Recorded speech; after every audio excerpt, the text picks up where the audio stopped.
Hello friends, स्वागत है आप सभी लोगों का हमारे चैनल कुक स्टडी में। मैं कमल बेस्ट इस वीडियो के माध्यम से दोस्तों आपके यहाँ पर कराऊंगा ऊतक वाले क्वेश्चनों को दोस्तों, जो कि देखिए टिश्यू के आधार पर दोस्तों बहुत सारे क्वेश्चन पूछे जाते हैं एग्जाम में। तो इनके आधार पर जो मशहूर क्वेश्चन है दोस्तों, बार बार पूछे जाने वाले क्वेश्चन हैं, उनको यहाँ पर हम देखेंगे। यहाँ पर दोस्तों खास तौर पर हम पादप ऊतकों की बात करेंगे, उनके कार्यों की बात करेंगे और वो किस प्रकार से कार्य करते हैं उसके बारे में बात करेंगे। तो देखिए शुरू करते हैं, आराम से आप देखें। और देखिए दोस्तों, शुरू करने के पहले छोटी सी एक दरख्वास्त करना चाहेंगे, यदि आपने हमारे चैनल को सब्सक्राइब ना किया हो अभी तक दोस्तों, तो प्लीज़ हमारे चैनल को सब्सक्राइब करें और बेल आइकन को प्रेस करना ना भूलें, ताकि हमारी वीडियोस की नोटिफिकेशन आपको प्रथम प्राप्त हो सकें। तो देखिए शुरू करते हैं क्वेश्चन को, आराम से आप देखेंगे विस्तार पूर्वक।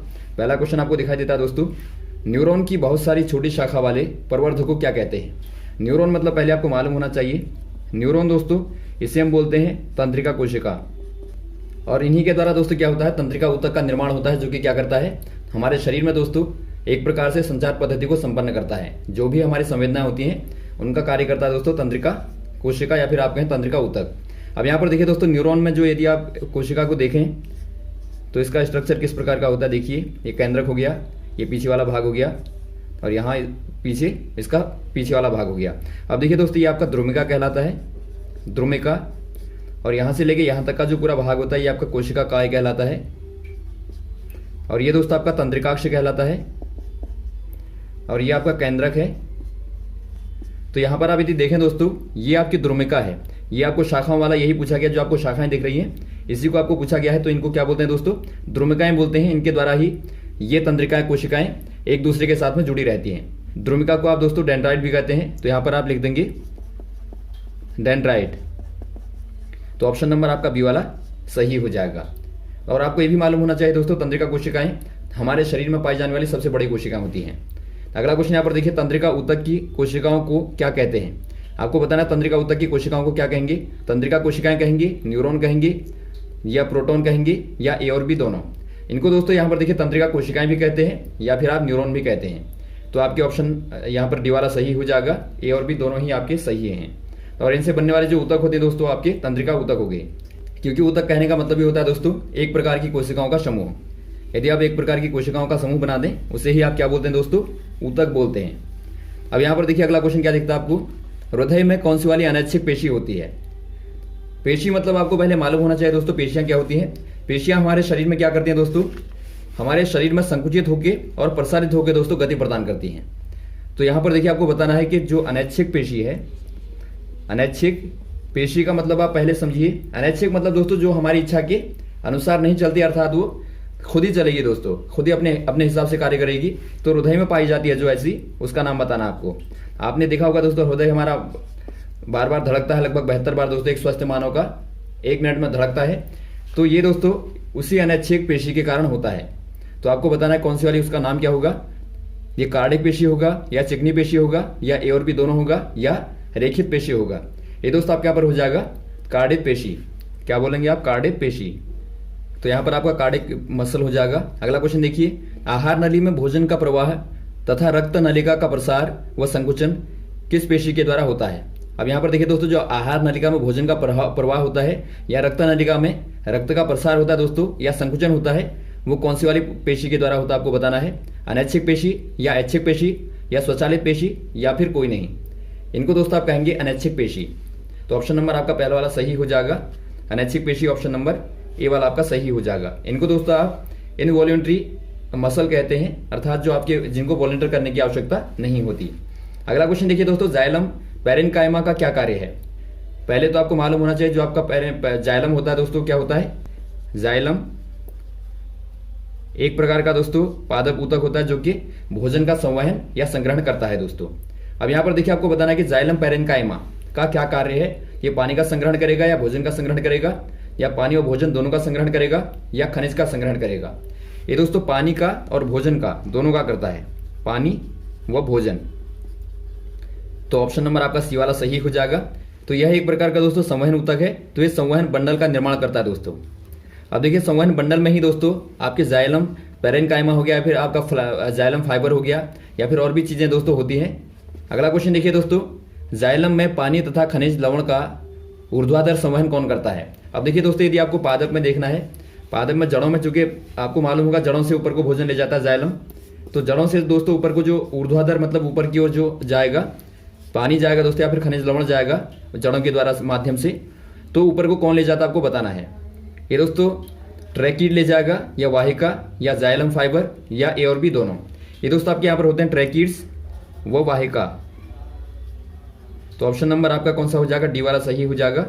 ट्रैकीड को दोस्तों आप वहनिका भी बोलते हैं, वहनिका। तो वहनिका और वाहिका का कार्य होता है दोस्तों एक प्रकार से ऊपर की ओर ले जाना। अब देखिए दोस्तों अगला क्वेश्चन देखता है आपको, जाइलम किसके द्वारा मिलकर बना होता है। अब देखिए जाइलम किससे मिलकर बना होता है, यहाँ पर आप देखिए ये दोस्तों आपका ट्रैकीड और वाहिका से या जाइलम फाइबर से या जाइलम पैरेन्काइमा से या उपरोक्त सभी। ये दोस्तों आपके उपरोक्त सभी हो जाएंगे, क्योंकि यह दोस्तों एक प्रकार से इन सभी का समूह होता है। जाइलम पैरेन्काइमा हो गया, जाइलम फाइबर हो गया और ट्रैकीड और वाहिका हो गया दोस्तों। तो ट्रैकीड को आप क्या बोलेंगे, वहनिका भी बोल सकते हैं, तो वहनिका वो वाहिका। तो इनसे मिलकर दोस्तों जाइलम पूरा बनता है। अगला क्वेश्चन देखिए दोस्तों, निम्न में से ऊतक कौन से हैं। आपको बताना इनमें से ऊतक कौन से वाले हैं, रक्त या फिर पेशी या तंत्रिका जाल या उपरोक्त सभी।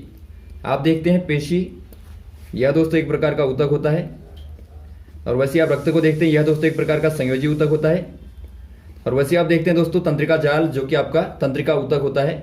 तो यहाँ तीनों ही दोस्तों ऊतक हैं। तो ऑप्शन नंबर आपका डी वाला सही हो जाएगा, उपरोक्त सभी। अगला क्वेश्चन देखिए दोस्तों, पौधों में ऊतक कैसे होते हैं। आपको बताना पौधों में कैसे ऊतक होते हैं दोस्तों, जीवित होते हैं या मृत होते हैं, या जीवित और मृत दोनों होते हैं, या संयोजी ऊतक होते हैं। ये दोस्तों आपके ऑप्शन नंबर सी वाला हो जाएगा, जीवित और मृत। क्योंकि यहाँ पर देखिए दोस्तों जो आपके पादप होते हैं उनमें खासतौर पर जीवित और मृत दोनों की ही आवश्यकता होती है।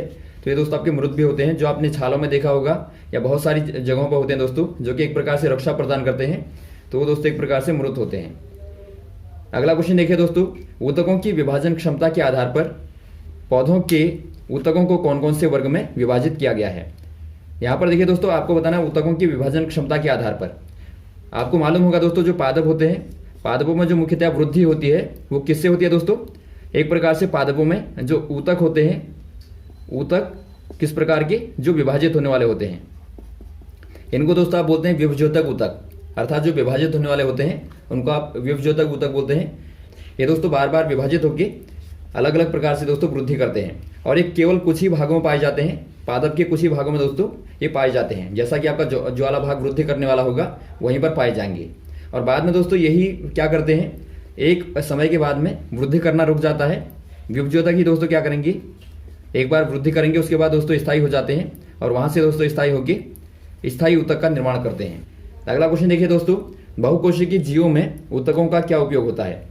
आपको बताना जो बहुकोशिकीय जीव होते हैं, जिस प्रकार से पादप है या फिर मानव है, तो इनमें दोस्तों ऊतकों का क्या कार्य होता है आपको बताना है। गति करना होता है, या अंग तंत्र का निर्माण करना, या संदेशों का वहन करना, या उपरोक्त सभी। ये दोस्तों आपके सारे के सारे कार्य हो जाएंगे, क्योंकि सभी कार्य दोस्तों ऊतकों के द्वारा ही संपन्न होते हैं। तो गति भी हो जाएगा, तंत्रिका तंत्र का निर्माण भी हो जाएगा, या संदेशों का वहन भी हो जाएगा। तो ऑप्शन नंबर डी वाले में आप टिक कर देंगे। अगला क्वेश्चन देखिए दोस्तों, विभज्योतक की उपस्थिति वाले क्षेत्र के आधार पर विभज्योतक कौन कौन से भागों में वर्गीकृत किया जाता है। अब देखिए दोस्तों आपको अभी हमने बताया जो विभज्योतक होता है वो पादप के कुछ ही भागों में मुख्य रूप से पाया जाता है। तो आपको बताना उसके पाए जाने के आधार पर उसको कितने भागों में वर्गीकृत किया गया आपको बताना है। ये दोस्तों आप यहाँ पर देखिए शीर्षस्थ होगा, या कैम्बियम होगा, या अंतर्विष्ट होगा, या उपरोक्त सभी। ये दोस्तों आपके तीनों के तीनों हो जाएंगे, शीर्षस्थ भी हो जाएगा, कैम्बियम भी हो जाएगा, अंतर्विष्ट भी हो जाएगा दोस्तों। क्योंकि अलग अलग भागों में एक प्रकार से जो आपका शीर्ष पे पाया जाएगा उनको आप शीर्षस्थ बोल देंगे, जो आपका अंतर होगा अंदर पाया जाएगा उसे आप अंतर्विष्ट बोल देंगे। तो इस प्रकार से दोस्तों इनको मुख्यतः तीन भागों में विभाजित किया जाता है। अगला क्वेश्चन देखिए दोस्तों, शीर्षस्थ विभज्योतक पौधों के कौन से वाले भागों में विद्यमान रहता है। अब आपको बताना है जो आपके शीर्षस्थ वाले होते हैं वो पादप के कौन से वाले भाग में विद्यमान रहते हैं। ये दोस्तों आपके जड़ों में वृद्धि वाले भागों में, या तने की वृद्धि वाले भागों में, या पत्तों में वृद्धि वाले भागों में, या ए और बी दोनों। ये दोस्तों यहाँ पर देखिए जड़ों और तनों की वृद्धि वाले भागों में पाए जाते हैं। तो ऑप्शन नंबर आपका कौन सा हो जाएगा, डी वाला हो जाएगा। ए और बी दोनों सही होंगे। अगला क्वेश्चन यहाँ पर देखिए, तने की परिधि या मूल में वृद्धि किस कारण से होती है। दोस्तों यहाँ पर देखिए जो तने की परिधि कहने का मतलब है जो एक प्रकार से गोलाकार शेप जो होता है। तो ये जो तने की वृद्धि में यहाँ पर परिधि में वृद्धि होती है, या फिर मूल में दोस्तों तने में वृद्धि होती है, तो वो किसके द्वारा होती है आपको बताना है। ये शीर्षस्थ विभज्योतक के द्वारा, या पार्श्व विभज्योतक के द्वारा, या अंतर्विष्ट विभज्योतक के द्वारा, या उपरोक्त सभी के द्वारा। ये दोस्तों यहाँ पर हो जाएगा आपका पार्श्व विभजोतक के द्वारा दोस्तों, जो आपका पार्श्व वाला होता है उसके द्वारा दोस्तों वृद्धि होती है। जो परिधि होती है दोस्तों तने की, उसमें वृद्धि होती है पार्श्व विभजोतक के द्वारा। तो ऑप्शन नंबर आपका बी वाला सही हो जाएगा। अगला क्वेश्चन देखिए दोस्तों, विभजोतक द्वारा बनी कोशिकाएं विभाजित होने की शक्ति खोकर किसका निर्माण करती हैं? ये दोस्तों आपको हमने बताया था, यदि विभजोतक जो कोशिकाएं होती हैं दोस्तों, वो यदि अपना जो विभाजन होने वाला जो प्रोसेस है, जो प्रक्रिया है, यदि उसको छोड़ दें, खो दें, तो वो दोस्तों एक प्रकार से स्थायी ऊतक का निर्माण करते हैं। तो वो क्या करेंगी दोस्तों? स्थायी ऊतक का निर्माण करेंगी। तो ऑप्शन नंबर आपका बी वाला सही हो जाएगा। अगला क्वेश्चन देखिए दोस्तों, पैरेन्काइमा ऊतक कैसा होता है? जो पैरेन्काइमा ऊतक होता है दोस्तों, वो कैसा होता है आपको बताना है। ये सरल कोशिका ऊतक से बना होता है, या पौधों को सहायता देता है, या भोजन भंडारण करता है, या उपरोक्त सभी। ये दोस्तों यहाँ पर देखिए पैरेन्काइमा में सारे के सारे गुण पाए जाते हैं। यह एक प्रकार से दोस्तों सरल कोशिकाओं के द्वारा बना होता है और पौधों को सहायता प्रदान करता है और भोजन का भंडारण करता है, जो कि आपको हमने बताया था जाइलम पैरेन्काइमा के बारे में। ये दोस्तों एक प्रकार से जल और भोजन दोनों का ही संग्रहण करता है। अगला क्वेश्चन देखिए दोस्तों, सरल स्थायी ऊतक जिनमें क्लोरोफिल पाया जाता है क्या कहलाते हैं? दोस्तों यहाँ पर देखिए क्लोरोफिल आपको मालूम होगा पादपों में, जो कि भोजन बनाने में दोस्तों जो प्रकाश संश्लेषण की क्रिया होती है भोजन बनाने के दौरान में, उसमें दोस्तों क्लोरोफिल बहुत ही महत्वपूर्ण योगदान देता है। तो यहाँ पर आपको बताना है दोस्तों क्लोरोफिल कौन से वाले ऊतक में पाया जाता है एक प्रकार से। तो पैरेन्काइमा में होगा, या कॉलेन्काइमा में होगा, या स्क्लेरेन्काइमा में होगा, या क्लोरेन्काइमा में होगा। ये दोस्तों आपके यहाँ पर होता है क्लोरेन्काइमा में। आप याद रखेंगे, बार बार पूछे जाते हैं क्वेश्चन। तो ऑप्शन नंबर आपका डी वाला सही हो जाएगा। अगला क्वेश्चन देखिए दोस्तों, जलीय पौधों को तैरने के लिए उत्प्लावन बल कौन प्रदान करता है? जो जलीय पौधे होते हैं दोस्तों आपने देखा होगा एक प्रकार से वो तैरते रहते हैं इधर उधर और वैसे भोजन प्राप्त करते हैं। तो आपको बताना जो तैरते हैं उनको सहायता प्रदान कौन करता है? ये पानी की गुहिकाएं होंगी, या हवा की बड़ी गुहिकाएं होंगी, या हवा की छोटी गुहिकाएं होंगी, या पत्ते होंगे। ये दोस्तों आपके यहाँ पर होती है हवा की जो बड़ी गुहिकाएं होती है दोस्तों, वो प्रदान करती हैं। उनमें दोस्तों क्या होता है, गुहिकाएं मतलब एक प्रकार से उनमें एक प्रकार से दोस्तों जहाँ वायु भरी जाती है उस प्रकार की गुहिकाएं बनी होती हैं। तो वही दोस्तों क्या करती हैं, उनको बल प्रदान करती हैं, यानी कि आप कह सकते हैं उनको चलने में मदद करती हैं। तो ऑप्शन नंबर आपका बी वाला सही हो जाएगा। अगला क्वेश्चन देखिए दोस्तों, तने और जड़ों के पैरेन्काइमा किन किन का संग्रहण करते हैं? जो दोस्तों आपके तने में और जड़ों में पाए जाने वाले पैरेन्काइमा हैं वो किन किन का संग्रहण करते हैं आपको बताना है। जल का, या मिट्टी का, या पोषक पदार्थ का, या ए और बी दोनों।